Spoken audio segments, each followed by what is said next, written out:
फिर घर पे मैंने सिर्फ अपनी मम्मी कॉल किया और भाई को ऐड किया, उनको बताया कि मेरी रैंक 1 आई है। उनको मैं ये भी नहीं बता पाया कि रैंक 1 किस में है। क्योंकि ऑप्शन हो सकते थे कि मैं कोचिंग के नोट्स देखूँ, लेकिन मुझे भरोसा कम होता था, सही है ना, कुछ छूट गया तो। हाँ, फिर फर्स्ट रैंक कैसे आएगी? क्योंकि होता क्या है कि आप पढ़ते 100 हो, याद रहता 70 और कॉपी में लिखा जाता 50। सही है। आप इतने टॉपर्स आपने इंटरव्यू लिए, कभी किसी ने आपसे बोला कि मैं गलत किताब से पढ़ा इसलिए मेरा पेपर सही नहीं हुआ, है। या किसी ने बोला कि मैंने गलत कोचिंग करी, एक रीज़न कभी नहीं होता। तो उस दिन मुझे पहली बार इंटरव्यू रियलिटी समझ में आई। लेकिन इंटरव्यू में जो क्वेश्चन पूछे गए वो एकदम यूनिक थे। ऑनेस्टली बताइएगा, हाँ, आपको लग रहा था कि आपका सिलेक्शन होगा इस बार और फर्स्ट रैंक आएगी? मेरे को लग रहा था।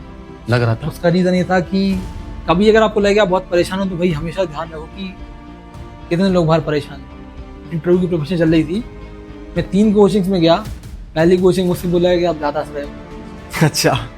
दूसरी कोचिंग बोला है कि आप हंसे ही नहीं। तीसरी कोचिंग में जो बोर्ड मेंबर्स में आपस में डिस्प्यूट हो गया कि ज़्यादा हंस के कम हंसा। कई बार एक तो मैसेज अभी इस समय गलत चला गया है कि इंटरव्यू नंबर कम आ रहे हैं क्योंकि आयोग में तो चल रहा है। दिव्यांशु शिवहरे के बारे में कुछ खास बातें जो किसी को नहीं पता? तो बड़ा मुश्किल सवाल है।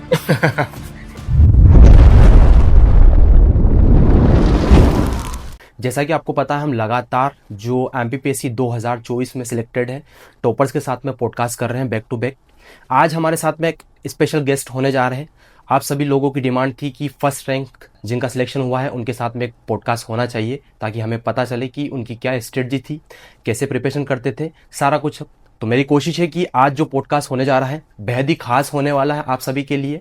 काफ़ी कुछ चैलेंजेस रहते हैं इस प्रिपरेशन में। उस दौरान फर्स्ट रैंक लाना अपना आप में एक बड़ी बात होती है। अगर आप सोच सकते हैं तो आप भी कर सकते हैं। जरूरी है कि आप सोचें, आप उस पर काम करें और रैंक पाएं। मैं प्रॉमिस करता हूं कि ये पॉडकास्ट देखेंगे ना आप, तो सारी अप्रोच आपकी ओपन हो जाएगी। कहाँ गलतियां कर रहे हैं, सब कुछ आपको इस पॉडकास्ट को देखने के बाद सारी चीज़ें क्लियर होने वाली है। उम्मीद है ये पॉडकास्ट आप पूरा देखेंगे। और अभी तक आपने चैनल को सब्सक्राइब नहीं किया तो सब्सक्राइब कर दीजिए। और हाँ, एक और चीज़, कॉपी वगैरह है उनका पीडीएफ आपको शेयर कर दूंगा कि किस टाइप से उन्होंने टेस्ट कॉपी वगैरह में आंसर राइटिंग की थी, कैसे नोट्स बनाए थे। तो आप टेलीग्राम चैनल से जुड़ जाइए, अभी तक नहीं जुड़े। चलिए हम शुरुआत करते हैं बिना देरी के। देवांशु भैया, बहुत बहुत स्वागत है हमारे चैनल में आपका। थैंक यू अर्जुन भैया। कैसे हैं भैया आप? बस बढ़िया। क्या चल रहा है, कुछ नया? नया तो बहुत कुछ है। एकदम 2 दिन में ऐसा लग रहा है कि कितना इवेंटफुल हो गया दिन, और एकदम सब बिजी हैं, काफ़ी सारे कॉल्स हैं, अलग एक्सपीरियंस है ये। ऐसा उस दिन का बताइए मुझे, क्योंकि सबसे बड़ा मोमेंट जो था जिस दिन रिजल्ट आया था आपका, जी जी। उस दिन पूरा बताइए, मॉर्निंग से लेके जब रात को रिजल्ट आया था, क्या कुछ चल रहा था उस दिन आपके माइंड में? उस दिन तो अभी तो ऐसा कंफर्म था कि रिजल्ट आने में ही है, हाँ। लेकिन फिर भी मेरा जो रहता है कि मैं हमेशा जब भी इंटरव्यू देके आता हूँ तो उसके बाद मैं छोड़ देता हूँ। किसी भी ना तो ग्रुप में ऐड रहूँगा, ना मैं इसकी खबर देखूंगा कि क्या कोर्ट केस का सीन है, हाँ। या फिर क्या चल रहा है कोचिंग्स में। मतलब मैं बिल्कुल उस चीज़ को छोड़ देता हूँ, ओके। क्योंकि वो डेली परेशानी से भी मतलब नहीं, रिजल्ट आएगा तो आएगा ही। सिंपल डे था। जो ऑफिस में सुबह में उठा, अपना काम किया, ऑफिस गया, और 6 बजे मैं ऑफिस से लौटा। उसके बाद यहाँ गुना में, क्योंकि मेरी पोस्टिंग है तो गुना में मेरी दीदी रहती हैं, तो जिया जी हैं, उनकी यहाँ कोचिंग है, शिवारी कोचिंग इंस्टीट्यूट नाम से। ओके। तो मैं घर निकलने वाला था नेक्स्ट डे सैटरडे को, 13 तारीख को। तो कुछ सामान लेने गया था, तो उनके घर बैठे ही था, और सेम वहीं रिजल्ट आ गया उनके घर पर ही। तो इसलिए अच्छी एक्सपीरियंस था, क्योंकि इस बार जो इंटरव्यू मेरा जो नंबर स्कोर बढ़ा है, पिछली बार 63 सर 140 है, वो सारा क्रेडिट जाता है महेश सर को। अच्छा। तो अच्छी बात थी कि जिसने सब सिखाया, इंटरव्यू को लेकर गाइडेंस दिया, उनके सामने रिजल्ट आया। और मैं बस टाइम मिला ही नहीं उसके बाद। फिर घर पे मैंने सिर्फ अपनी मम्मी कॉल किया और भाई को ऐड किया, उनको बताया कि मेरी रैंक 1 आई है। उनको मैं ये भी नहीं बता पाया कि रैंक 1 किस में है। क्योंकि एग्जाम आप कई सारे देते हैं, बस मैंने बोला रैंक 1 आई, और इतने फ़ोन आए और एकदम ऐसी हैवी फीलिंग थी कि मैंने बस रैंक 1 बोल के फ़ोन काट दिया। फिर उन्होंने शायद पता किया हो मेरे भाई ने कि रैंक 1 कहाँ से आई, तो बिल्कुल उम्मीद नहीं करते कि सुबह और शाम को क्या हो गया। बिल्कुल अलग एक्सपीरियंस है और मज़ा आता है।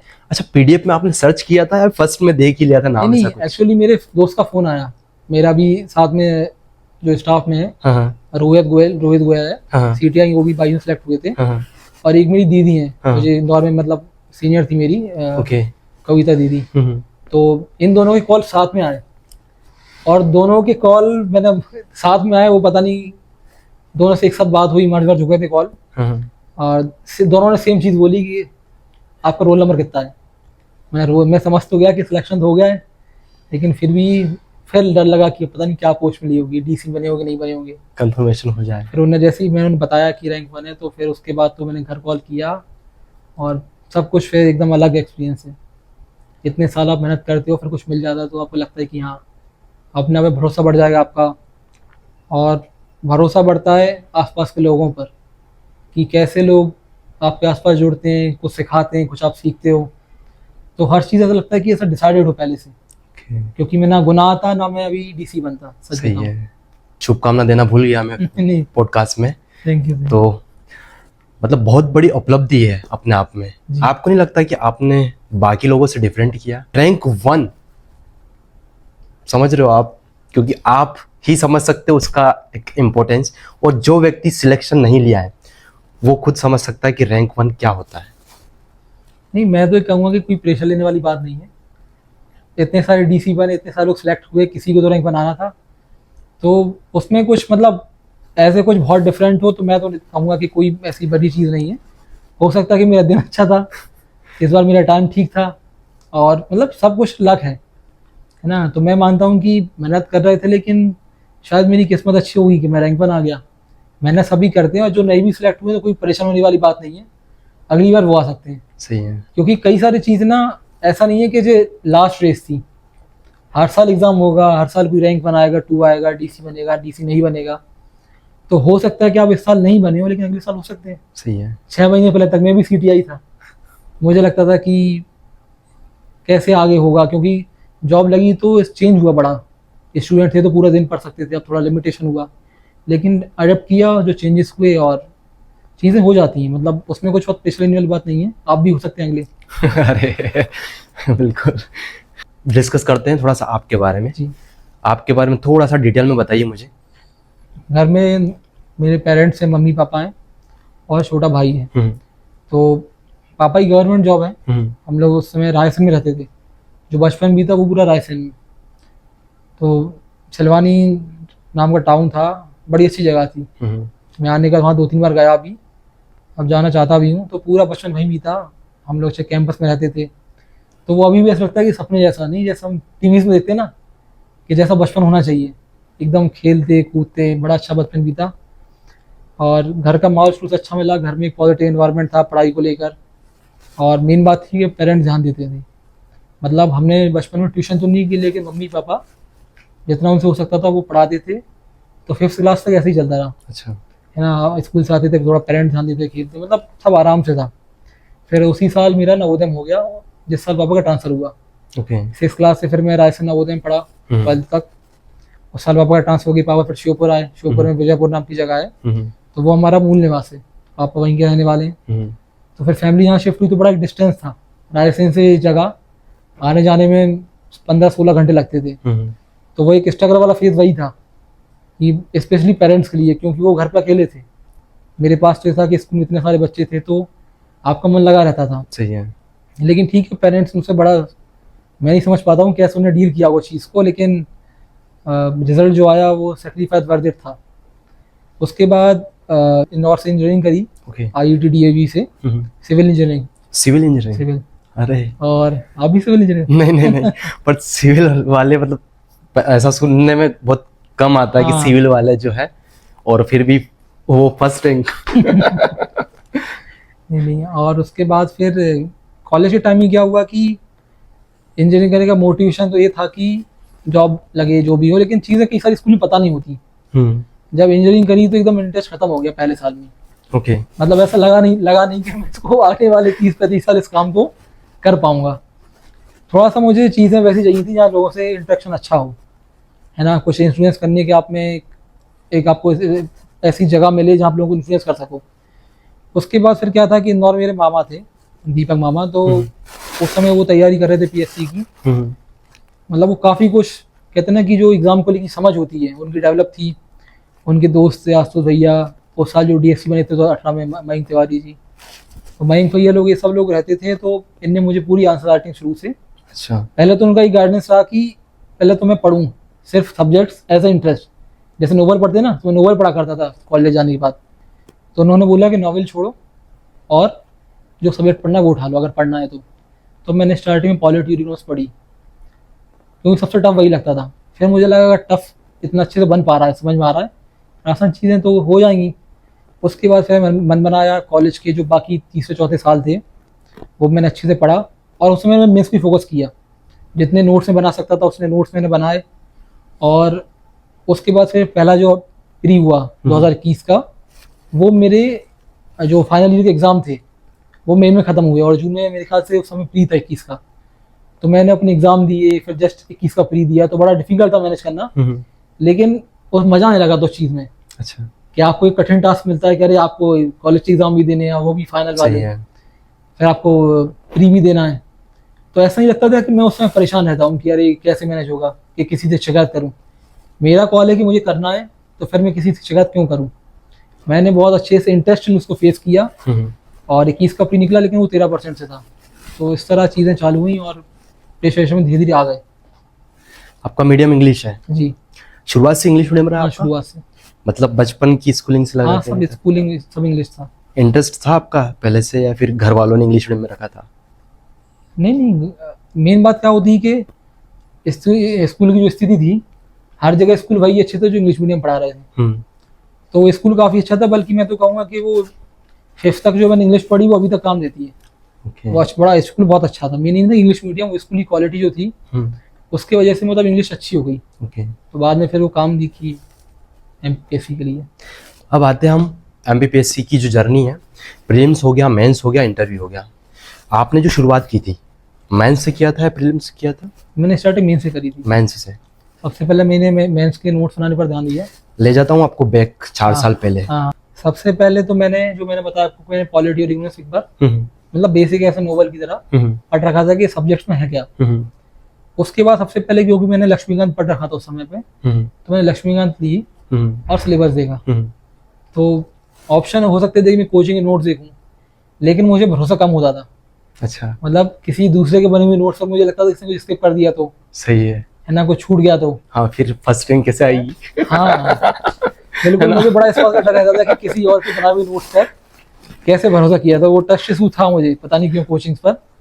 तो फिर मैंने क्या किया कि मैंने कहा खुद ही बना लेता हूँ, सिलेबस तो रहता ही है। तो सिलेबस में जो टॉपिक दिए थे लक्ष्मीकांत, वो टॉपिक आसानी से मिले। तो मैंने उसके लक्ष्मीकांत की एक रीडिंग और करी पहले, और तीसरी टाइम मैंने उसके फिर पूरे नोट बना के रख लिए। उसके बाद मैंने लक्ष्मण कभी नहीं पढ़ी। मैंने वो नोट्स इतने अच्छे बना लिए थे कि उसमें से जो भी लक्ष्मीकांत में था ऐसा कुछ था ही नहीं कि वो क्वेश्चन सॉल्व ना हो। इवन अगर वो कंसेप्चुअल स्टेटमेंट बेस्ड क्वेश्चन आते हैं कि 3-4 स्टेटमेंट बड़े बड़े दे दिए और कॉम्प्लिकेशन उसमें कुछ, जैसे यूपीएससी बैठ में क्वेश्चन होते हैं, वो सारे क्वेश्चन मेरे नोट्स से हो जाते थे। तो मेरी कोशिश ये रहती थी कि नोट्स ऐसे बना लो कि फिर आपने वो जो सोर्स यूज किया है, जैसे मान लो कि आप हिस्ट्री के लिए 3 सोर्स यूज कर रहे हो, जैसे मान लो कि अभी परीक्षाधाम में से एमपी हिस्ट्री कवर कर रहा है कोई, और लूसेंट में से आप कवर कर रहे हो, फिर आप कुछ बेसिक किताब पढ़ लेते हो, स्पेक्ट्रम वगैरह, ठीक है। तो एक प्रकार से आपको 3-4 सोर्सेस हिस्ट्री मिल रही है। तो जब आप हिस्ट्री के नोट्स बनाओ तो आप ऐसे बना लो कि आपको ना फिर लूसेंट पढ़ना पड़े, ना आपको लक्ष्मीकांत पढ़ना, लूसेंट पढ़ना पड़े, ना आपको परीक्षाधाम पढ़ना पड़े। तो टाइम लगता है, लेकिन एक बार जब नोट्स बन जाते हैं और आपको पता होता है कि आपने क्या बनाया क्या छोड़ा, तो अपडेट करने में आसानी होगी, उसको समझने में आसानी होगी। तो खुद के बनाए हुए नोट्स को मैंने टेस्ट किया। अच्छा, एक चीज मैं रोकना चाहूंगा आपको। मान लीजिए जैसे आपने नोट्स का बोला, लक्ष्मीकांत है, उसमें हम ले लेते हैं कॉन्स्टिट्यूशन, संविधान वाला पार्ट ले लेते हैं, या फिर फंडामेंटल राइट वगैरह कुछ भी ले लेते हैं। अब उसमें से मुझे नोट्स बनाना है, क्या क्या नोट करेंगे आप अगर नोट्स बनाना है उसमें से? तो उसमें से सबसे पहले तो देखो, लक्ष्मीकांत जो है पहली बात तो किताब बड़ी ऑथेंटिक किताब है। तो शुरुआत में तो मैं बताऊं कि मुझे पता भी नहीं था कि क्या छोड़ना है क्या नहीं छोड़ना। सही है। तो फिर मैंने क्या किया कि उस किताब में जैसी हेडिंग बनी हुई है उसी हेडिंग के अकॉर्डिंग, जैसे उसमें अपन ने तो देखा कि अपनी सिलेबस में कॉन्स्टिट्यूशन लिखा हुआ है, फंडामेंटल राइट्स, फंडामेंटल ड्यूटीज अलग से मेंशन है, लेकिन जब कॉन्स्टिट्यूशन पढ़ा तो फिर उसमें मेकिंग ऑफ कॉन्स्टिट्यूशन भी है। हालांकि अपने सिलेबस में क्वेश्चन नहीं आते, तो उस किताब में जो भी टॉपिक्स दिए हुए हैं, क्योंकि वो बिल्कुल पॉइंट टू पॉइंट किताब है लक्ष्मीकांत, तो जैसे टॉपिक उसमें दिए हुए हैं उसी टॉपिक में आप उसको शॉर्ट करके लिख लेंगे, उसमें कंटेंट इंपॉर्टेंट है क्या। ये जो एलिमिनेशन एलिमेंट आप करे हुए ये इंपॉर्टेंट है या नहीं है, या क्या छोड़ना है, एक काम आपका टेस्ट देते देते जब आप रिवीजन करोगे तब आपका अपने आप हो जाएगा। क्योंकि होता क्या है कि आप पढ़ते 100 हो, याद रहता है 70 और कॉपी में लिखा जाता है 50। सही है। तो अच्छा है कि आप जो पढ़ रहे हो ना वो इतना ज़्यादा पढ़ लो कि उसका जब कम भी याद रहेगा ना तो वो ज़्यादा के बराबर हो। हम अगर कम पढ़ेंगे तो फिर पेपर में उससे कम ही ध्यान आने वाला है। सही है। तो जो कंटेंट पढ़ रहे हैं वो एकदम ब्रॉड रखें, कुछ चीज़ स्किप नहीं करें। और जो आपने बोला ना कि क्या छोड़ें क्या नहीं छोड़ें, कैसे नोट्स बनेंगे, आप तो लिख लो एक बार, है ना। जैसे फॉर एग्जांपल आप सिंधिया डायनेस्टी नोट्स बना रहे हैं, तो सिंधिया डायनेस्टी में आप हर चीज़ कवर करोगे, उसका आर्ट आर्किटेक्चर। हालांकि आपको पता होगा कि आर्ट एंड आर्किटेक्चर सिंधिया का आने के चांसेस बहुत कम है, लेकिन फिर भी आप लिख लो। क्यों? क्योंकि नहीं लिखा होगा और फिर पता लगा कि वो किसी टेस्ट में पूछ लिया तो आपको लगा कि नहीं लिखा नहीं नोट्स में, तो क्या आप लिख सब लो। फिर जब आप मल्टीपल टाइम रीजन करोगे तो उसमें से आपको धीरे धीरे कुछ चीज़ें बहुत अच्छे से याद हो जाएंगी, तो अगली बार रीजन आपको उन्हें छोड़ सकते हो। तो नोट्स एकदम मैंने तो ब्रॉड बनाए, कोई शॉर्ट नोट्स नहीं थे, एकदम किताब जैसे नोट्स बने हुए हैं। ओके, उनको आप अपडेट करते रहते होंगे, जो चीजें ऐड वगैरह करना हो कुछ ऐसा हाँ, कुछ? अपडेशन जरूर मुझे पड़ी सिर्फ जो अपने जैसे इकोनॉमिक्स है, क्योंकि इकोनॉमिक्स में जैसे मेक इन इंडिया हो गया, तो उसमें अभी आप पॉइंट डायमेंशन डालोगे अचीवमेंट्स, तो टाइम के साथ चेंज हो रही है। सिर्फ ये नहीं है कि एम्प्लॉयमेंट पॉवर्टी का डेट अपडेट हो रहा है, इकोनॉमिक्स में हर चीज़ अपडेट हो रही है। नए नए प्रोजेक्ट्स आते हैं, आप उनको डालो मेक इन इंडिया में, इंफ्रास्ट्रक्चर प्रोजेक्ट उसमें डाल दो। तो अपडेशन केवल करना है जो इस तरह का डायनेमिक पोर्शन है, जैसे इकोनॉमिक्स डायनेमिक पोर्शन है, इनमें डाल सकते हैं। बाकी हिस्ट्री पॉलिटी में तो मुझे कुछ अपडेट करने की जरूरत कभी पड़ी नहीं, एक बार में जो नोट्स बने थे उनसे मेरा अभी तक पढ़ाई हो रही है। ओके, मेंस में 6 पेपर है जी। 6 को इक्वली टाइम दिया था आपने, या फिर किसी पेपर को बहुत ज़्यादा समय दिया आपने, या फिर किसी को कम दिया? मेरा ऐसा है कि जैसे आप डिसाइड करो कि 6 पेपर में से आप किसको स्ट्रॉन्ग मानते हो। मतलब मैं एक प्रॉपर एक वैसे डायरी मेंटेन करता था, डायरी में सिर्फ ये लिखा होता था आपका लाइफ में क्या चल रहा है, सिर्फ पढ़ाई, उसमें और कुछ नहीं। उसमें सिर्फ ये लिखा हुआ है कि जैसे मैं बिल्कुल लिख के बैठता था 6 पेपर है, पहले तो एकदम लिखित में करो 6 पेपर में किसको आप स्ट्रॉन्ग मानते हो। फॉर एग्जाम्पल मेरे लिए 5th और 6th पेपर टफ थे, क्योंकि इंग्लिश मीडियम में हुई। फिर 11th 12th में मैंने हिंदी की जगह कंप्यूटर साइंस ले लिया, अच्छा, जो ऑप्शन मिलता है। तो हिंदी मैंने कई साल से पढ़ी नहीं थी, हिंदी की राइटिंग भी खराब हो चुकी थी, और मेन चीज थी ग्रामर लगभग भूल गए थे, जो भी अपन पर्यायवाची लोग सब पढ़ते हैं वो सब भूल चुके थे, और स्पीड स्लो थी। तो निबंध में शुरू में ऐसा होता था कि मेरे 50% कॉपी खाली रह रही है। अच्छा, तो लोग, मैं वही कह रहा हूँ कि लोग हिंदी नहीं पढ़ते, और हिंदी चलो पढ़ते भी हो तो निबंध बिल्कुल नहीं पढ़ते। मैंने निबंध को जीएस के जरिए तैयार किया। 21 वाला जो अटेम्प्ट था मेरा, मैंने लगभग 1 महीने तक मैं डेली एक निबंध लिखता था, सिर्फ इसलिए कि मेरी स्पीड कवर हो। फिर वो लिखा कैसा गया, उसकी क्वालिटी क्या है निबंध की, वो बात की बात है। पहले तो कवर तो हो, कम से कम पूरा पेपर अब लिख पाओ। तो आप स्ट्रेंथ देखो, जो कमज़ोर पोर्शन है उसको जिस समय आप पेपर नहीं दे रहे हो, उस कमज़ोर पोर्शन को आप ज़्यादा समय दो, और कोशिश करो हर पेपर लेवल पर आए। वो इसलिए ज़रूरी है क्योंकि फॉर एग्जांपल पासिंग मार्क्स हैं 40%, अगर मैं निबंध नेगलेक्ट कर देता, क्योंकि कई लोग निबंध नहीं पढ़ते, तो होता क्या, मैं समय अच्छा करता, निबंध पास ही नहीं हो पाता। सही है, क्योंकि निबंध में 100 में से 40 नंबर लाने कोई मजाक नहीं है, हाईएस्ट अभी 50-55 नंबर आए थे होंगे।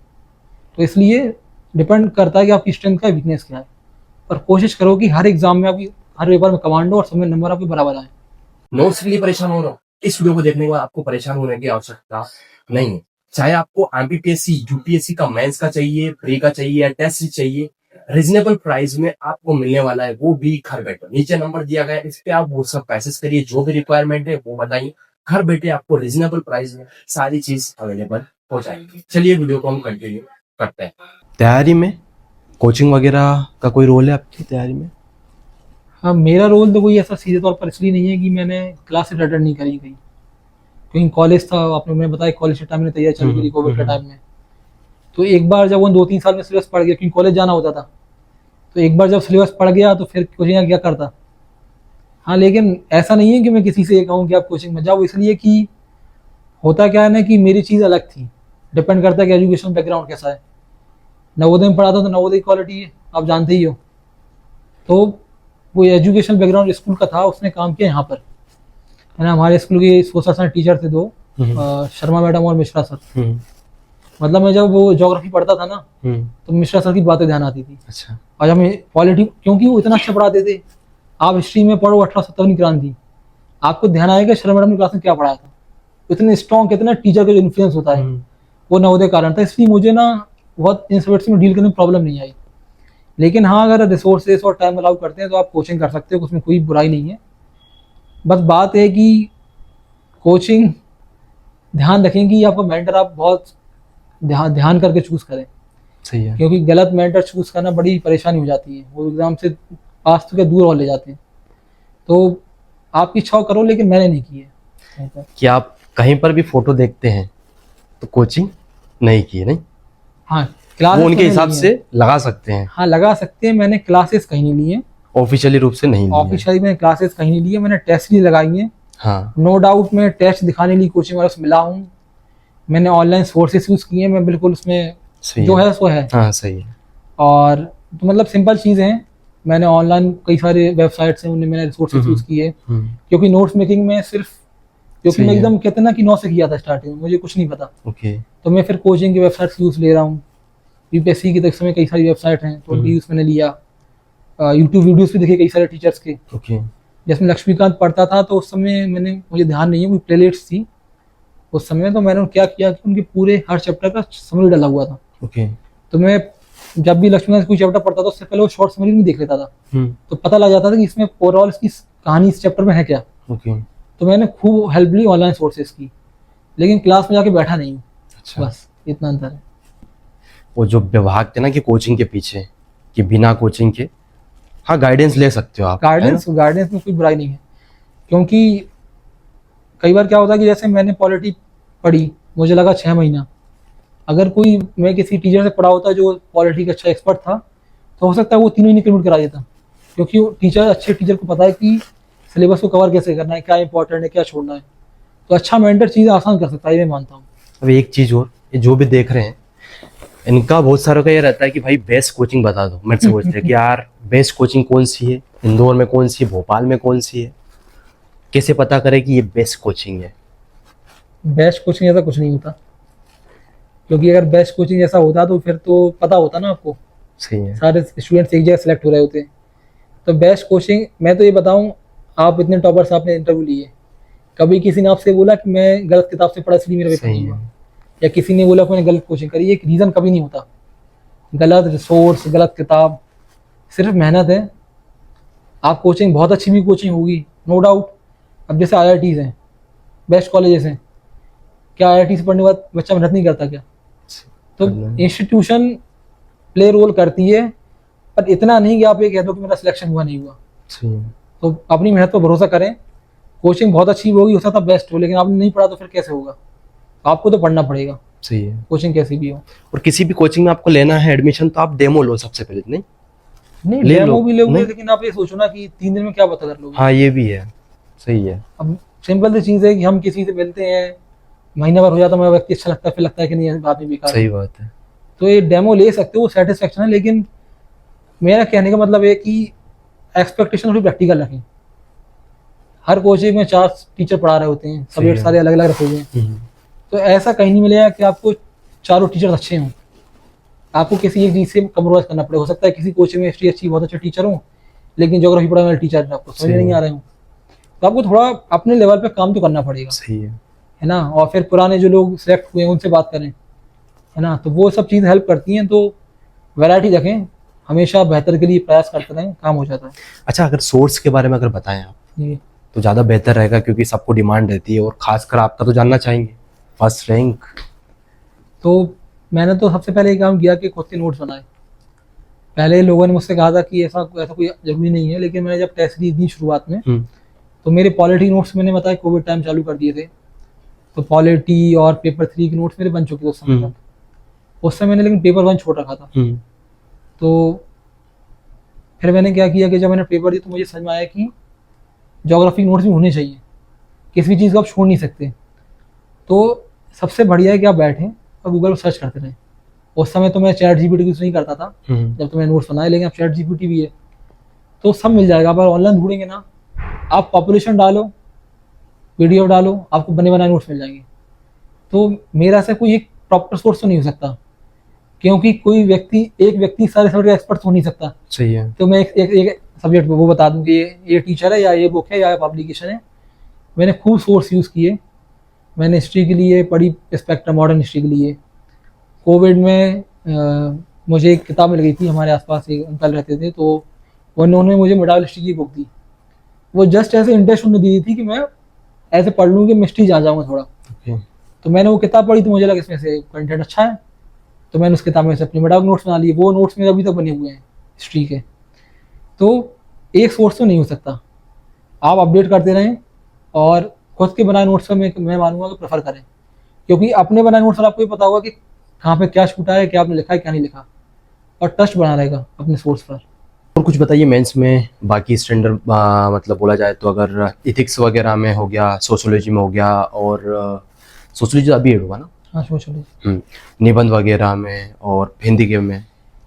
हिंदी में तो मैंने उस समय जैसे विवेकानंद इंस्टीट्यूट अभी उस समय, क्योंकि वो जो कोचिंग चला रहे थे वो सब मेरे साथ में ही हॉस्टल में रहते थे, तो मैं क्या किया करता था कि उनसे हिंदी के नोट्स लेता था, क्योंकि विवेकानंद का जो मटेरियल था वो प्राइमरीली सर उन्होंने हिंदी में नोट्स बनाए थे। जैसे मेंस के सोर्स कोई एक सोर्स हो नहीं सकता, क्योंकि अलग अलग सब्जेक्ट्स हैं। किसी सोर्स में कोई अच्छा सब्जेक्ट दिया हुआ, किसी में कोई दूसरा होगा।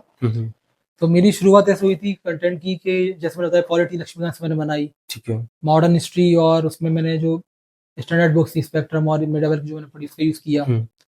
फिर जो बाकी सब्जेक्ट्स थे, जैसे कि साइंस, साइंस को मेरा बैकग्राउंड ठीक था तो मैंने साइंस खुद ही बना ली जो कुछ मुझे मिल सकता था एनसीईआरटी से। एथिक्स में मैंने यूज़ किया इग्नू की बुक्स का, ओके। इग्नू की जो फिलोसफी की बुक्स थी, तो उसके मेरे बड़े ब्रॉड नोट्स थे एथिक्स के, क्योंकि एथिक्स में बड़ा अच्छे क्वेश्चन पूछे आ रहे थे पिछले कुछ सालों से। ओके। और बाकी जो सोशियोलॉजी, ह्यूमन रिसोर्सेज डेवलपमेंट के जो पोर्शन था, इकोनॉमिक्स के नोट्स से मैंने क्या किया था कि विवेकानंद, क्योंकि उस समय उनके नोट्स मेकिंग चालू थे, वो सब उनके जो ठीक है। स्टाफ था मेरे साथ ही रहते थे, तो उनकी हिंदी के नोट्स थे जिनको मैंने इंग्लिश में ट्रांसलेट किया था। ये सारा कंटेंट था। हिंदी मैंने कुछ हैंड रिटन नोट्स थे, मुझे भी ध्यान नहीं किसके थे, पर वो यूज़ किए।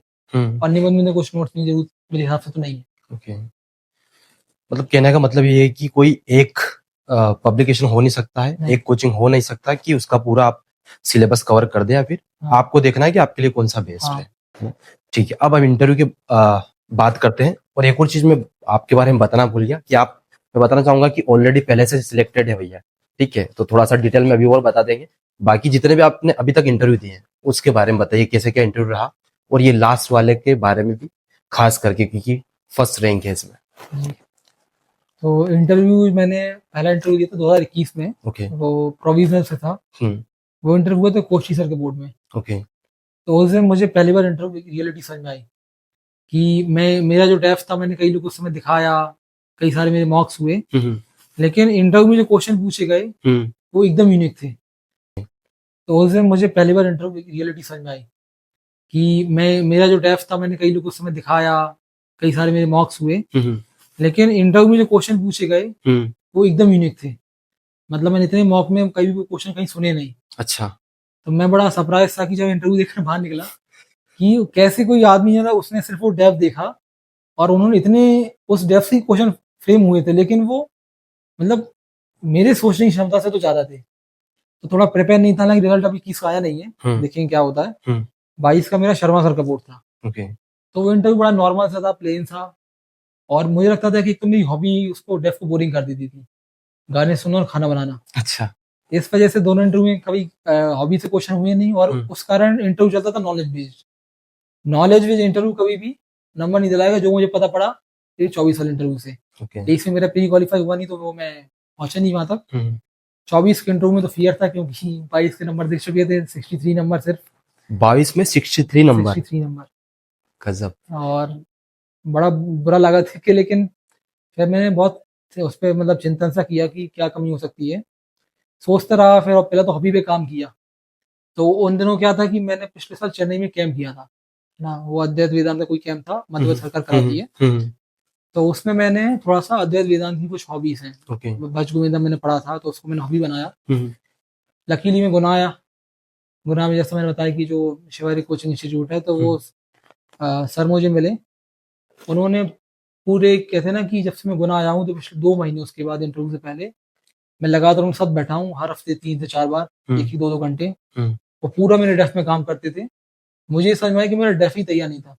आपको लगेगा कि आप बता दोगे है ना। और फिर इंटरव्यूअर कई बार वैसे क्वेश्चन पूछते हैं कि आप क्या करोगे बन के, तो इसमें हम कई बार इरिटेट तक मतलब मैं होता था कि थोड़ा सा लगा कि ये सब क्या क्वेश्चन है, तो कभी भी यही आना चाहिए कि क्वेश्चन खराब पूछ रहे हैं, वो हो सकता है टेस्ट कर रहे हैं। तो महेश सर ने फिर पूरा गाइडेंस अपना दिया, है ना। फिर मेरा सर ने पूछा भी पिछले इंटरव्यू बार में, तो मैंने बताया सर ऐसा ऐसा इंटरव्यू रहा। और हॉबी थी मेरी भज गोविंदम का अध्ययन। तो भज गोविंदम बेसिकली दादी शंकराचार्य का लिखा हुआ एक संस्कृत भजन है। हम्म उसमें मतलब एक प्रकार दार्शनिक भजन है कि जीवन दर्शन आपको उसमें पूरा हम्म मिल जाएगा कि जीवन आपको कैसे जीना चाहिए। तो मेहरा सर ने फिर वही क्वेश्चन पूछे कि एकता और एकात्म में क्या अंतर है, भीड़ प्रबंधन के बारे में पूछा। और बहुत ज्यादा इंटरव्यू किया आध्यात्मिक विषयों पर अच्छा कि माया जगत जीव ब्रह्म क्या है। और उसमें बड़ी क्रॉस क्वेश्चन चली लंबे समय तक। उसके बाद कुछ बेसिक करंट अफेयर्स क्वेश्चन थे। उन्होंने नर्मदा आश्रम के बारे में पूछा कि उसकी रचना होने के पीछे हम्म कहानी क्या थी। हम्म तो ये सब मुझे एक्सपेक्टेड था। मतलब मैंने इस बार बड़ी मेहनत करी कि इस बोर्ड में हुआ तो इस जब से क्या क्वेश्चन होंगे, अच्छा क्योंकि डेफिनेटली हर बोर्ड का अपना एक सब्जेक्ट ऑफ इंटरेस्ट है कि वो कहाँ से क्वेश्चन पूछना पसंद करेगा।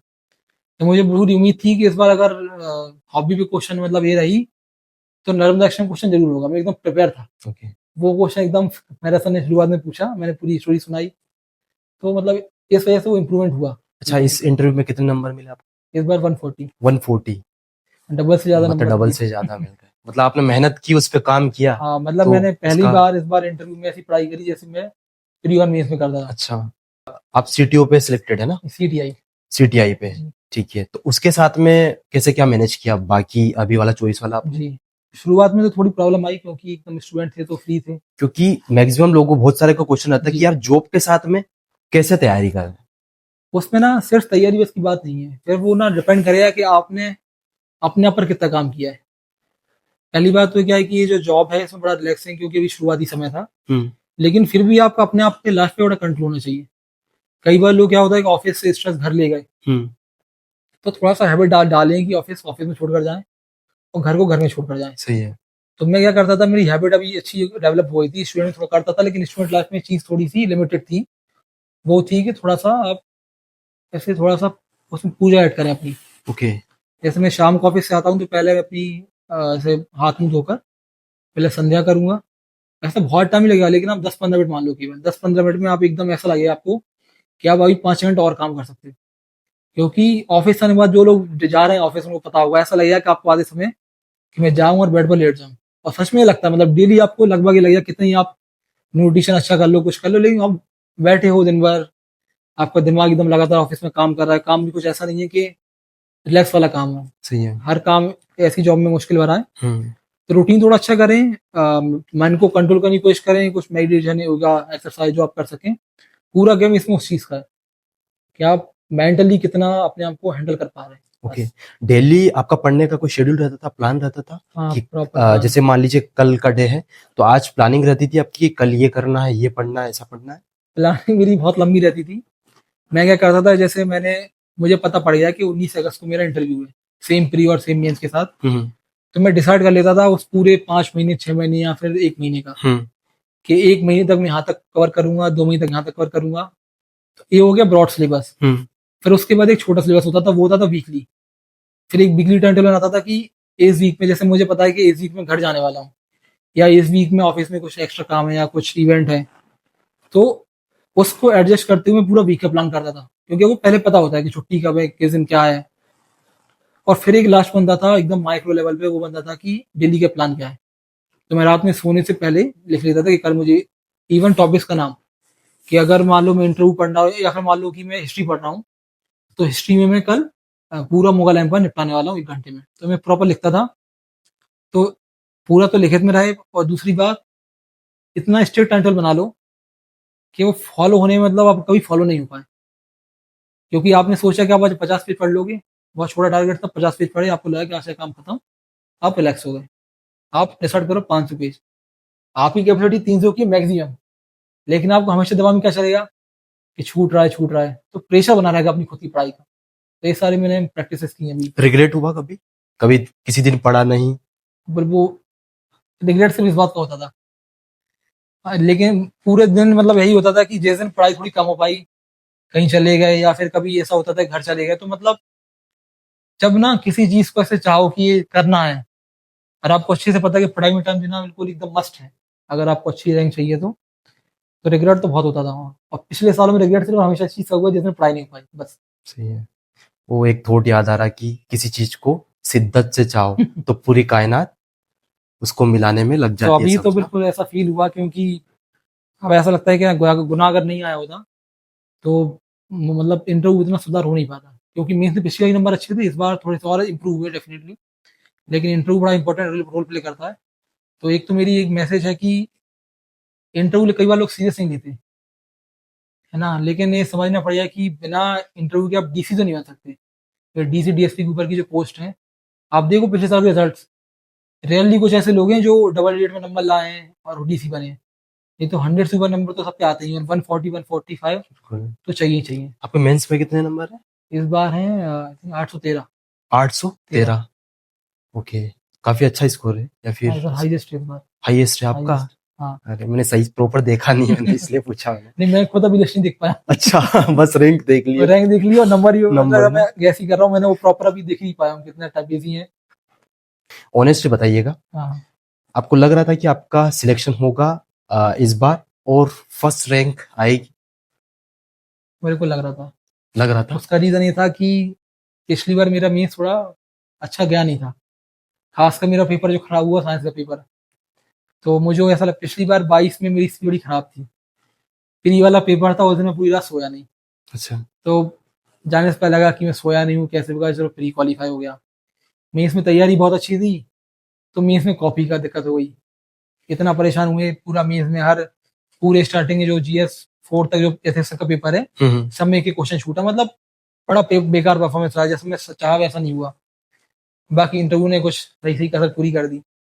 इस बार क्या था कि 24 में मेरा मेंस बेहतर था पहले से, वो इसलिए कि मैंने अटेम्प्ट पूरा किया था, है ना। नॉलेज लेवल पे थोड़ा पुअर था क्योंकि नया सिलेबस था, लेकिन मुझे उम्मीद थी कि अगर बेकार होके 22 में इतना पहुंच गया हूँ तो यहाँ अच्छा होकर थोड़ा सा सुधार तो होगा। पूरा फोकस ऐसा मेरा था इंटरव्यू पे, क्योंकि ये मुझे समझ में आ गया था कि बिना इंटरव्यू के ऊपर की रैंक तो नहीं मिलने वाली, क्योंकि मैं ऑलरेडी सिलेक्टेड था। तो वो नीचे की पोस्ट तो मेरे मतलब की वैसे भी नहीं थी, मैंने सिर्फ ऊपर की पोस्ट कुछ चाहिए थी। तो इंटरव्यू पूरा फोकस किया, इंटरव्यू कंपेरेटिवली बेटर था। और मेरा सर का बोर्ड था, जो मैंने चाहा वही पूछा गया, जो मेरी थोड़ी प्लानिंग थी कि हाँ यहाँ से क्वेश्चन बना। हालांकि मेरा सर ने आइडेंटिफाई किया और मैंने मुझसे पूछा कि तुम्हारे आदर्श कौन है शुरुआत में। मैंने तो शुरू में तो मुझे समझ में आया नहीं, क्योंकि मैं इस क्वेश्चन प्रिपेयर नहीं था। तो मैंने बोला सर शंकराचार्य जी। तो बोले ये तो तुम पढ़कर आए हो। तो मैंने बोला नहीं सर, बड़े उन्हें ऐसा स्माइल दी यार गुस्से में जो देते हैं। तो मैंने बोला सर, मैं हंसा, मैंने बोला सर अभी जब से मैंने इस बारे में पढ़ा है तो बड़ा इंस्पायर हुआ हूँ, और इसका कारण सिलेबस है, सिलेबस में हमने शंकराचार्य पढ़ा, उसके बाद इंटरेस्ट डेवलप हुआ और डिटेल में पढ़ा उनका लाइफ, जो भी लाइफ थी उनकी पूरी स्टोरी। तो बोले कि ठीक है। फिर उसके बाद उन्होंने क्या किया कि जब पूरा इंटरव्यू खत्म हुआ तो लास्ट बोर्ड में मैंने नर्मदा अष्टकम की कुछ लाइन सुनी, सब इतनु सिंधु से स्कुलत, आपने सुना होगा। तो बड़े खुश हुए वो भी, मैंने सिर्फ शुरू का एक जो पैरा है पूरा गाया। फिर मेरा सर ने फिर रिपीट किया कि एक क्वेश्चन तुमने बताया नहीं। तो मैंने बोला जी सर। तो बोले कि तुम्हारे आदर्श कौन है। तो मैंने बोला सर शंकराचार्य जी हैं। मैं एकदम स्माइल देके बोला। तो बोले कि ठीक है चलो, उनके ऐसा बनना चाहते हो। मैंने बोला जी सर। ठीक है, इंटरव्यू पूरा हुआ। तो मतलब इस बार अच्छी बात ये थी कि जैसे आप मल्टीपल मॉक जब देते हो तो इंटरव्यू खराब हो जाता है, क्योंकि मुझे ध्यान है कि इसका जब मेरा 13% का इंटरव्यू की प्रिपरेशन चल रही थी, मैं 3 कोचिंग्स में गया। शुरू की 3 कोचिंग मैंने गया, तो फिर बाद में और भी कोचिंग्स में। पहली कोचिंग मुझसे बोला है कि आप ज्यादा हंस रहे हो। अच्छा। दूसरी कोचिंग बोला है कि आप हंसे ही नहीं। तीसरी कोचिंग में जो बोर्ड मेंबर्स में आपस में डिस्प्यूट हो गया कि ये ज्यादा हंस के कम हंसा। मतलब कितना, आप देखो ना कितना कॉन्ट्राडिक्शन है। तो मुझे समझ में आया कि भाई सबका अपना, क्योंकि ये सब्जेक्टिव चीज है ना। मैं हो सकता है आपको अच्छा लगूं, किसी और को बुरा लगूं, सही है। सेम मैं हूं। तो सिर्फ ऑब्जेक्ट से नहीं है, जो देखने वाला है उसके अनुसार ऑब्जेक्ट की कितना उसका जो ऑब्जर्वेशन होगा बदल जाएगा। तो फिर मैंने इन सब चीजों को छोड़ा, मैंने कहा जो होगा सो होगा। सिलेक्टेड ऑलरेडी थे तो उसका भी एक रीजन था कि एक बार प्रेशर कम फील हुआ, क्योंकि पता था कि भाई जॉब तो है। तो मैं बड़ा एकदम बोल्ड होके गया, डिसेंट बोल्ड था, क्योंकि वो हॉबी ऐसी थी कि उसमें वो मुझे फंसा सकते थे। ठीक है, चीज आसान रही। अच्छा, तैयारी के दौरान क्या क्या दिक्कत आई आपको, चैलेंज वगैरह बोल सकते हैं, क्या क्या चीजें हुई है? क्योंकि प्रिपरेशन के दौरान कई सारे सेक्रीफाइस रहते हैं, जब जाके आज आप पीडीएफ में नाम देखते हैं आपका। नहीं, सेक्रीफाइस तो ऐसा मैं इतना मैं मतलब इतने बड़े वर्ड्स यूज करने से बचता हूँ अच्छा। कि संघर्ष, सेक्रीफाइस। वो इसलिए कि क्या होता है कि वो हम तब सिर्फ यूज करेंगे तब हम रिलेटिविटी देखें।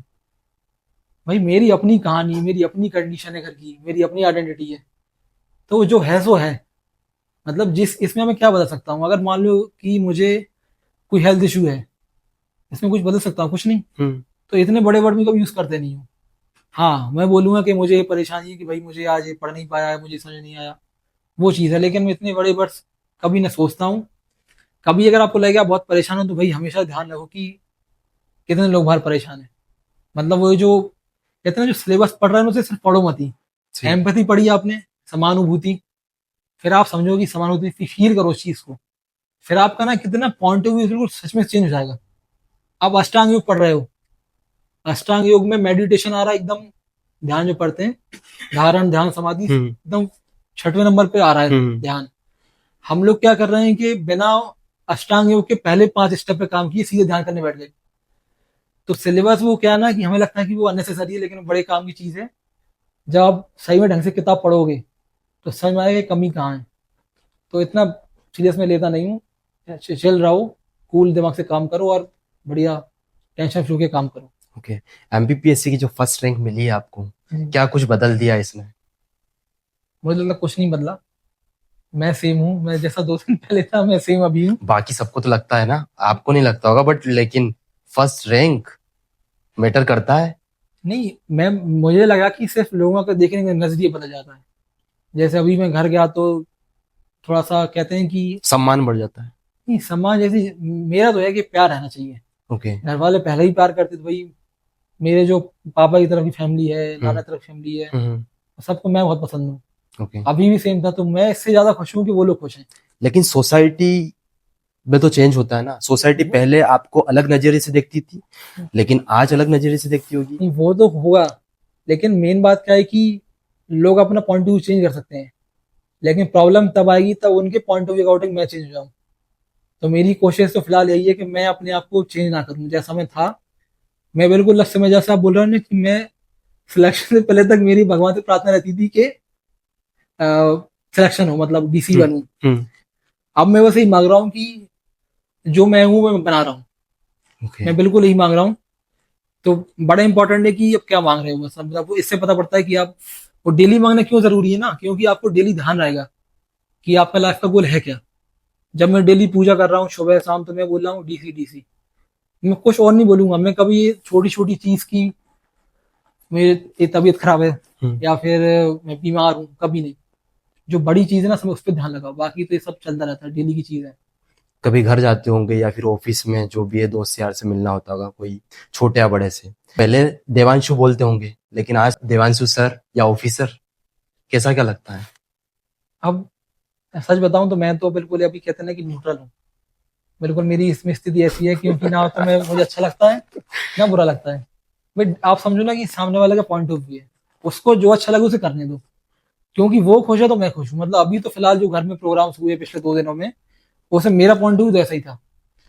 और जैसे ऑफिस आज आया, अभी 2 दिन छुट्टी थी तो आज ऑफिस पहुंचा, तो ऑफिस में कई लोगों ने ऐसा बोला भी, तो जो पहले संबोधन था ऑफिस में वही आज भी संबोधन है, तो कोई ऐसा चेंज है नहीं। मतलब इतना मैं कह सकता हूँ कि जो लोग मुझे जानते हैं उन्हें पता होगा कि मेरे लेवल पे मैं तो मैं हूँ, उसमें कोई चेंज नहीं है। 2 दिन पहले भी सेम था, अभी भी सेम है। और थोड़ा बहुत हाँ ये जरूर है चेंज कि अब लोग आपकी बातों को सीरियसली लेते हैं। मतलब पहले कई बार क्या होता है कि आपको प्रूफ करना पड़ेगा कि आप में क्वालिटी है, आप कुछ बता, आपको कुछ ऐसा पता जो सामने वाले को नहीं पता। ओके। तो वो एक मुझे अच्छी चीज लगी कि अब आपकी एडवाइसेस का, आपकी सलाह का, आप जो कहते हो उसकी कितना ट्रस्ट बढ़ जाता है लोगों का। तो वो एक बड़ी अच्छी चीज मुझे लगी। आज की दुनिया में क्या गवर्नमेंट जॉब इतनी जरूरी है सम्मान के लिए? नहीं, सम्मान तो पॉइंट टू होना नहीं चाहिए, क्योंकि सम्मान अगर पॉइंट टू भी हुआ तो फिर होगा क्या कि अब जैसे मान लो अभी सिलेक्शन हुआ, अभी आपने मेरा पॉडकास्ट किया, तो मैं अगर इस सम्मान को बड़ा सीरियसली ले गया या इसको सम्मान जैसा समझ बैठा, तो होगा क्या कि अभी जब अगला रिजल्ट आएगा तो मैं बिजी हो जाऊंगा अपनी ट्रेनिंग्स में या फिर जो भी जॉब है, हम्म। या किसी और का पॉडकास्ट हो रहा होगा। तो ये जो नेम एंड फेम है बड़ी टेम्पररी चीज है। आपने कुछ अचीव किया आज, लोगों को अच्छा लगा, मतलब देखो कितना इवेंटफुल है। मतलब खबरों में किसी ने रशिया यूक्रेन चल रहा था, अचानक इसराइल गाजा आ गया, फिर अचानक ऑपरेशन सिंदूर आ गया। तो मतलब कोई भरोसा नहीं है। तो नेम एंड फेम के चक्कर में तो पढ़ना बेकार है।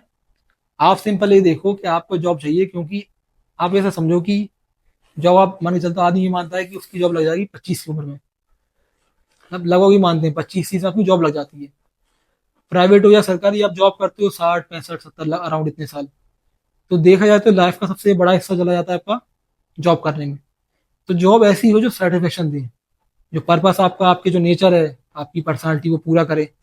अब कोई कोई इंटरेक्शन पसंद नहीं है और वो चला जाए पब्लिशिंग वाली जॉब्स में, उसके लिए तो सिरदर्द हो गया। सही है। डेली इतने लोग शिकायत लेकर पहुंच रहे हैं। तो सब आपकी पर्सनालिटी, आपके खुद के कैपेसिटी पर डिपेंड करता है। अगर आप ठीक समझे तो आपकी एज बता सकते हैं, बताना चाहें? अभी अभी 6 सितंबर को हुआ हूँ 25 साल का। 25 साल का। जी।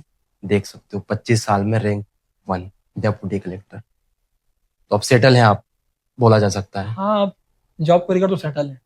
मतलब आगे, अब आगे तो कुछ नहीं करना, पढ़ाई यहीं तक थी, अब सिर्फ जॉब पर ध्यान देंगे। एक चीज और, क्या डिफरेंट है जिनका सिलेक्शन नहीं हुआ है हम्म। और आपका सिलेक्शन हुआ है? कितना गैप है दोनों के बीच में? देखिए, पहली बात तो जैसे अभी जैसे इंटरव्यू दिए तो लोगों से मुझे बहुत, मैं इंटरव्यू का एग्जाम्पल इसलिए दे रहा हूँ, एकदम रिसेंट मैंने देखा कि कई सारे लोगों के साथ ये शिकायत रही कि वो मल्टीपल टाइम्स इंटरव्यू दे चुके हैं, उनके इंटरव्यू नंबर हमेशा कम आ रहे हैं, हाँ। या लगातार वो मेंस दे रहा है लेकिन मेंस क्वालिफाई नहीं हो रहा। हम्म। तो एक बात समझनी पड़ेगी कि एक ना सैचुरेशन पॉइंट होता है। आप बहुत पढ़ते हो लेकिन एक जगह पर सैचुरेट हो जाते हो, फिर वहां से आपको लेवल हाई करने के लिए बड़ी मेहनत करनी पड़ेगी। सही है। जैसे मैं जब टेस्ट दे रहा था तो 70-75 मेरे नंबर बहुत, जैसे मैंने जब पहला टेस्ट दिया मान लो आज, और कुछ ही महीनों में मेरे नंबर उधर 75-80 तक पहुंच गए थे। अच्छा। लेकिन जो आखिरी में जो मेरे नंबर 90 प्लस पहुंचे ना, उसमें मुझे बहुत मेहनत करनी पड़ गई। ओके। मतलब जो कहते हैं ना कि जो एकदम सैचुरेशन आप पाएगा, जैसे 80 नंबर पे मैं कई समय तक मेरी टेस्ट में नंबर 80 आते रहे 150 में से, तो वो एक सैचुरेशन पॉइंट होता है। तो वो आप उसे समझो। ओके, एक पीक पॉइंट बोल सकते हाँ। हैं कि जब एक एंड रहता है हाँ, उसका, जब कि आप यहाँ पे समझो आके आप कि स्टेबल हो जाते जब हो। आपका परफॉर्मेंस एकदम स्टेबल हो जाएगा ना, हाँ। फिर अगर कोई वहां से बढ़ाना है, फिर आप कहते हैं ना जितनी मेहनत डबल करनी पड़ेगी फिर, और थोड़ा सा काम करें। कई बार एक तो मैसेज अभी इस समय गलत चला गया है कि इंटरव्यू नंबर कम आ रहे हैं क्योंकि आयोग में कुछ चल रहा है ना, आपने सही सुना है। होगा। सही है। उससे होता क्या है कि आप ये भूल जाते हो कि यार, अब जैसे अंकिता पाटकर आप जानते होंगे, सही, हाँ। अंकिता पाटकर दीदी है, उनका सिलेक्शन हुआ था किस में, हम्म। वो नवोदय में 2 साल सीनियर थी मेरी, अच्छा। है ना, बिल्कुल 2 साल। हम्म। तो मैंने तो देखा कि जब उनका हुआ, तो ऐसा तो नहीं कि मुझे पता है उनका बैकग्राउंड बड़ा हम्बल बैकग्राउंड से वो है। तो ये जो बात चल रही है कि ऐसा चल रहा है, तो ये सब चीज ना पड़े। आप अगर मेहनत करोगे, आपका इंटरव्यू परफॉर्मेंस होगा, तो सब नंबर देंगे। इस बार मैं कॉन्फिडेंट था इंटरव्यू को लेकर, नंबर आए। बिल्कुल। अगर आपका सिलेक्शन का देखा जाए हम्म। तो परफॉर्मेंस दोनों का सही रहा, मेंस का भी दोनों है का और इंटरव्यू का भी है। जी, किसी एक फैक्टर को नहीं मान सकते, किसी एफर्ट नहीं मान सकते, और रैंक के लिए तो बिल्कुल नहीं, है ना। क्योंकि पेपर में ऊपर से 6 पेपर और 7 पेपर है इंटरव्यू। सही है। तो लोग जो अलग, इवन मैं देखता था इंटरव्यू अलग, आप मानो ये 7th पेपर है जो कि मेंस होने के 3-4 महीने बाद होता है। सही है। तो बिल्कुल जैसे मेंस की पढ़ाई करते हैं वैसे पढ़ाई करनी पड़ेगी। और मैंने सुना कि पहले जिन लोग के नंबर अच्छे थे उन्होंने भी ऐसी मेहनत करी है इंटरव्यू लेकर।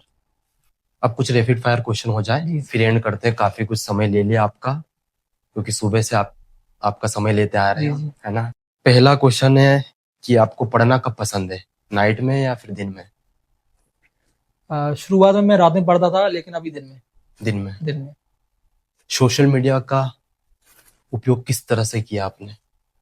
Social media very very limited, सिर्फ व्हाट्सएप और टेलीग्राम, क्योंकि टेलीग्राम में कोचिंग के नोट्स वगैरह मिल जाते थे और व्हाट्सएप में फैमिली कॉन्टेक्ट से। इंस्टाग्राम फेसबुक मैंने पिछले 3-4 साल में बहुत रेयरली ओपन किया है। अगर मेंस और इंटरव्यू की दोनों की कंपेयर किया जाए, दोनों में सबसे बड़ा आपके लिए चैलेंज क्या रहा? इंटरव्यू, है ना। मैं इवन इस बार मेरी बात होती दोस्तों से तो मैं बोलता था कि इंटरव्यू ना छोड़कर दोबारा मेंस ले तो उसमें मैं रेडी हूँ। बढ़िया है। एक और चीज, सबसे मोटिवेशनल किताब या कोई कोट्स जो आपको हमेशा इंस्पायर करता है? नहीं, कोड नहीं है, मैं क्या है भजन सुनता हूँ। ओके। तो वो भजन क्या होता है कि आप 6 महीने कोई दूसरा सुना, फिर दूसरा सुना, तो वो एक बड़ा ना, वो मुझे नहीं मोटिवेशन, मतलब आपको एकदम रिलैक्स हो जाते हो, लगता है कि हाँ दिमाग एकदम शांत रहता है। अगर एमपीपीएससी जैसा कोई नाम का संस्थान ना होता तो आज क्या कर रहे होते? यूपीएससी। यूपीएससी। अरे भाई, सही है, बढ़िया जवाब है आपका। एक सब्जेक्ट जिसमें पढ़ने में मजा आता है? ज्योग्राफी। ज्योग्राफी। पढ़ने में मजा आया, लिखने में मजा आया, बड़ी अच्छी सब्जेक्ट है। जिसमें मजा ना आता हो। हाँ, वो है इकोनॉमिक्स।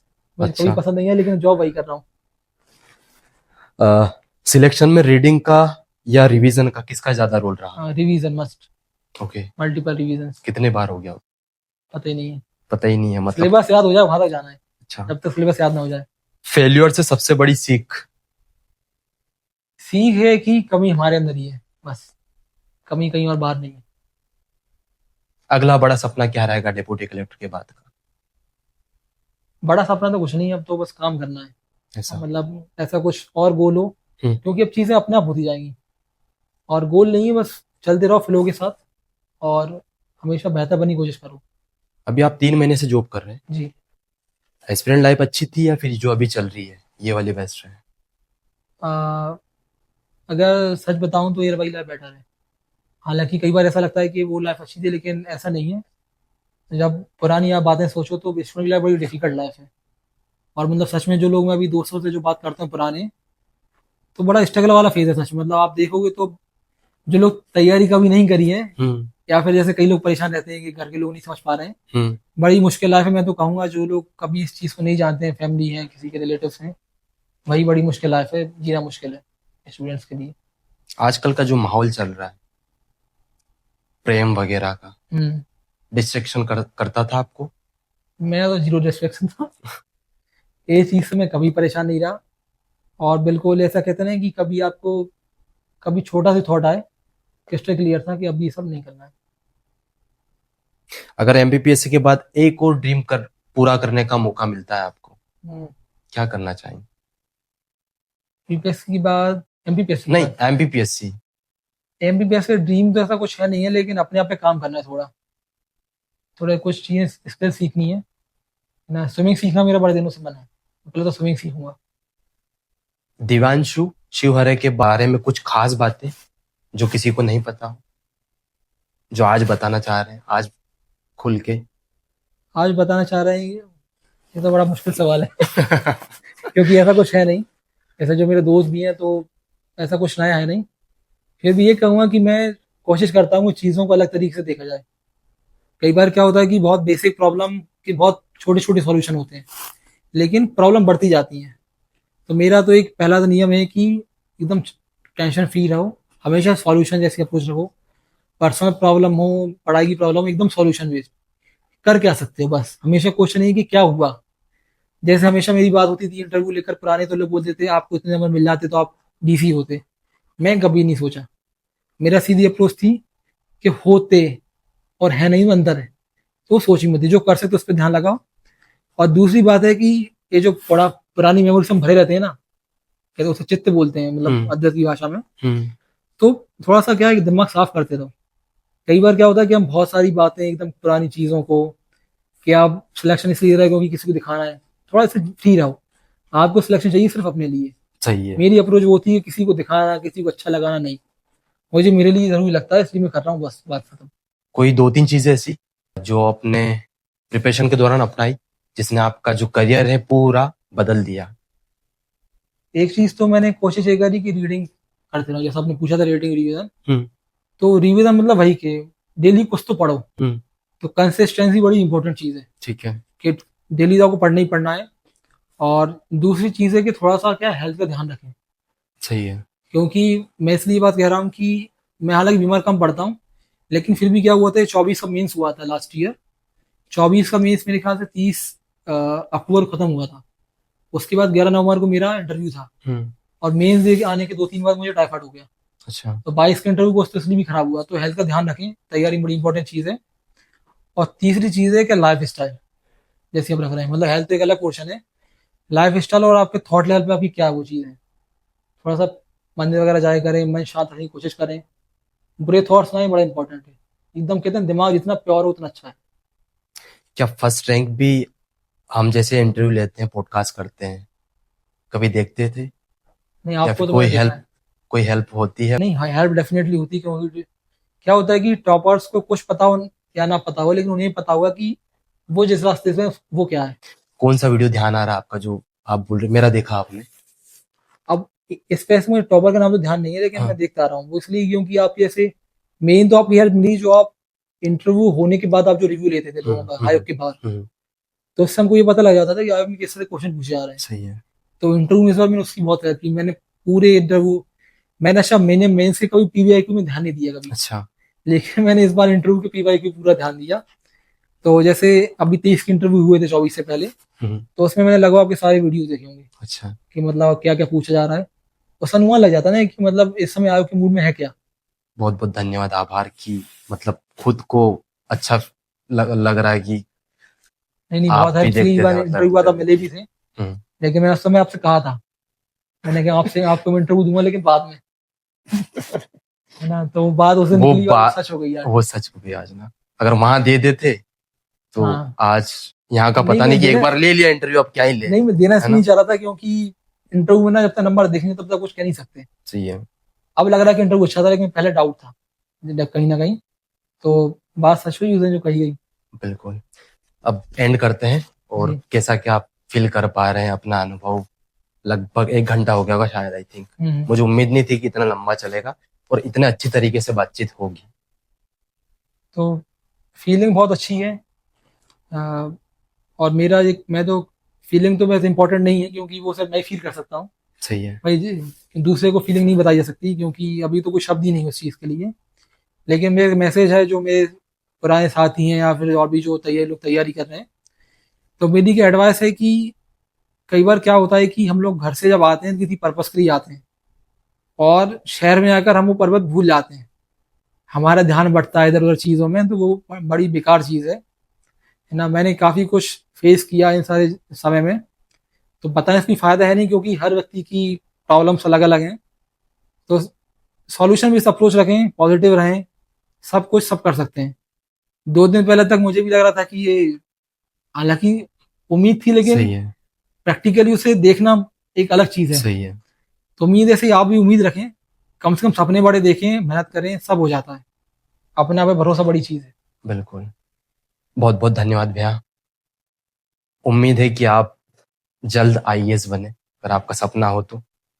नहीं नहीं, अब यहीं खुश है, यही खुश है। अब यहीं मेहनत करेंगे। आप सभी लोगों को कैसा लगा ये पॉडकास्ट? उम्मीद है काफी अच्छा लगा होगा, हेल्प होगी। मुझे भी काफी टाइम से चल रहा था कि पॉडकास्ट लें और भैया का एक अच्छा खासा एक्सपीरियंस शेयर करवाएं कि किस टाइप से इन्होंने तैयारी की, और खास करके फर्स्ट रैंक। हर किसी को रहता है कि यार फर्स्ट रैंक आना अपने आप में एक बड़ी बात होती है। आप देख सकते हैं सामान्य तरीके से आप जैसे ही हैं वो भी, ऐसा कुछ स्पेशल नहीं होता, नहीं डेफिनेटली। कि फर्स्ट रैंक वाले कुछ अलग कैटेगरी के होते हैं या फिर जिनका सिलेक्शन नहीं हुआ वो अलग कैटेगरी के होते हैं। इक्वली होता है, बस देखने का नजरिया होता है, और सब टाइम का खेल सब टाइम में खेलें, है ना। डेफिनेटली। और एक और चीज, इनके नोट्स वगैरह का भी मैं एक अलग वीडियो बनाऊंगा, आपको दिखाऊंगा कि किस टाइप से इन्होंने नोट्स बनाए थे, कैसे आंसर राइटिंग करते थे, सारा कुछ हम डिस्कस करेंगे। अभी तक आपने भाई चैनल को सब्सक्राइब नहीं किया तो सब्सक्राइब कर दो यार, क्योंकि बहुत मेहनत लगती है। नहीं भैया गलत बोल रहा हूँ क्या? नहीं, सब्सक्राइब कीजिए और देखिए वीडियोस को, काफ़ी हेल्प मिलेगी खासकर इंटरव्यूज में, प्रिपरेशन में। जो जो भी सिलेक्टेड लोग स्ट्रेटजीज बताते हैं, देखना। उम्मीद है आप सभी को बहुत पसंद आया होगा। अभी तक चैनल को सब्सक्राइब नहीं किया तो सब्सक्राइब कर दीजिए, और वीडियो को लाइक जरूर करिए और सबको शेयर जरूर करिए, ताकि पता चले कि फर्स्ट रैंक क्या होती है और आप भी डिजर्व करते हैं उस चीज के लिए। चलिए मिलते हैं किसी और एक पॉडकास्ट के साथ में, तब तक के लिए बने रहिए हमारे साथ में। बहुत बहुत धन्यवाद भैया। थैंक भाई भाई रुको रुको रुको, स्किप मत करो, काम की चीज बता रहा हूँ। इनका जो नोट्स है या फिर टेस्ट कॉपी है मैं अपने टेलीग्राम चैनल पर डाल दूंगा, तो वहां पे जाके एक बार जरूर विजिट करिएगा। पिछले भी टॉपर्स के डाल रखे हैं और अभी जो भी 2024 के टॉपर हैं उनके वहां का टेस्ट कॉपी, नोट्स वगैरह काफी सारी चीजें डाल रखी है मैंने। एक बार ज्वाइन करो, काम की चीज है। कमेंट में पिन कर रखा, डिस्क्रिप्शन में लिंक दे रखा। चलिए हम